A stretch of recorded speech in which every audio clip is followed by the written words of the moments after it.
பறக்கும் பட்டாம்பூச்சி 4, 5 வகுப்பு மாணவர்களுக்கான செயல்பாடுகள். எம் பள்ளி மாணவர்களின் செயல்பாடுகள். ஹைபிஸ்கஸ் படம் வரைஞ்சி ஜுலைக்கான்ற பொண்ணும் அதை பற்றினதை இங்கிலீஷில் எழுதிட்டு வந்திருக்கா. அடுத்து புதிர் எழுத்தை கண்டுபிடி. இது நம்ம ஊஞ்சல் இதழில் வர்றதுலேருந்து இந்த புதிர் எழுத்தை வச்சு சுல்தான் பீவிங்கிற பொண்ணு இந்த குறுக்கெழுத்தை கண்டுபிடிச்சி எழுதியிருக்கா.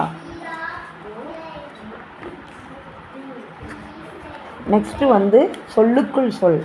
தமிழில் இங்கிலீஷில் ரெண்டுலேயுமே எழுதியிருக்காங்க. சிலப்பதிகாரம்ன்ற வார்த்தையிலிருந்து இப்போ எத்தனை சொற்கள் கண்டுபிடிச்சிருக்காங்க. சோஃபியா பர்வீன்ற ஸ்டூடெண்ட் கண்டுபிடிச்சிருக்கா. எஜுகேஷன்ற இங்கிலீஷ் வேர்டிலேருந்து இப்போ இத்தனை வார்த்தைகள் இந்த 3 மாணவர்களும் சேர்ந்து கண்டுபிடிச்சிருக்காங்க.